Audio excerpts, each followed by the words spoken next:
मर्शी महफल कालू खान होता काबिने हाजी पंजा खाने का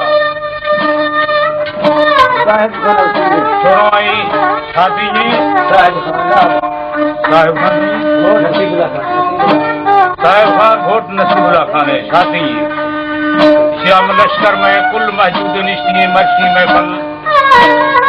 आचर शफे दिए गए हमेरा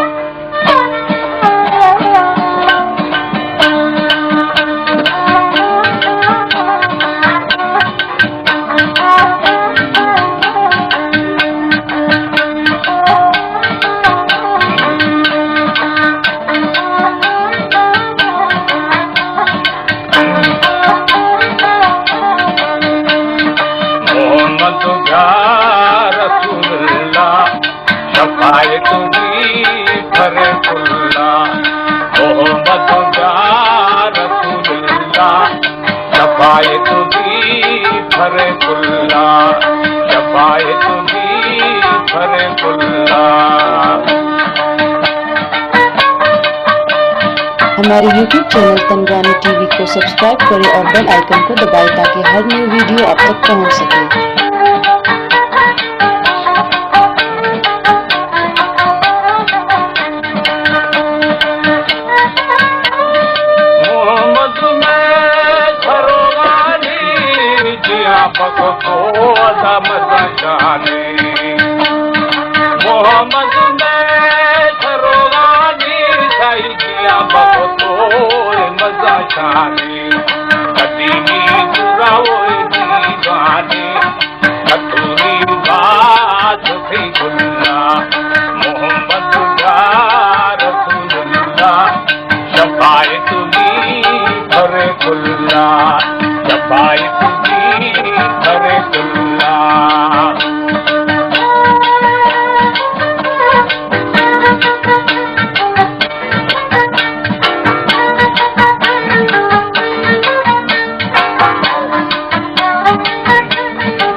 हमारे YouTube चैनल तनगानी टीवी को सब्सक्राइब करें और बेल आइकन को दबाएं ताकि हर न्यू वीडियो आप तक पहुंच सके।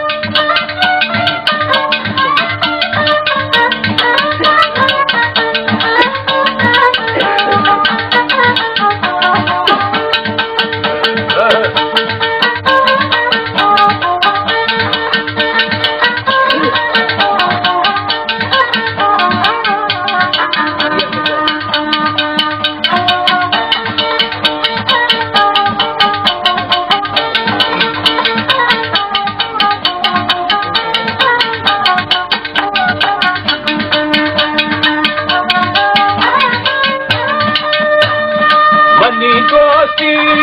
दीनाया हाजिर मामा का होए मदीनाया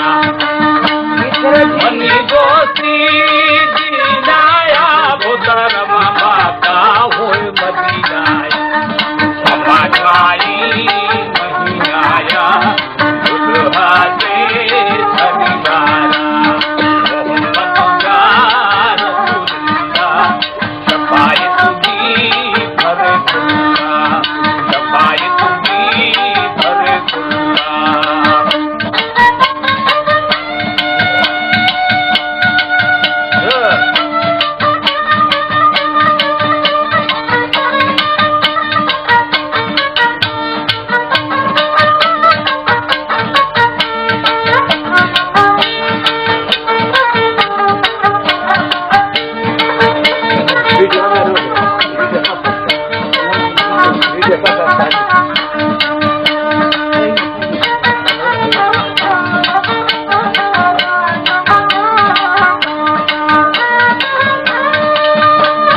मदीना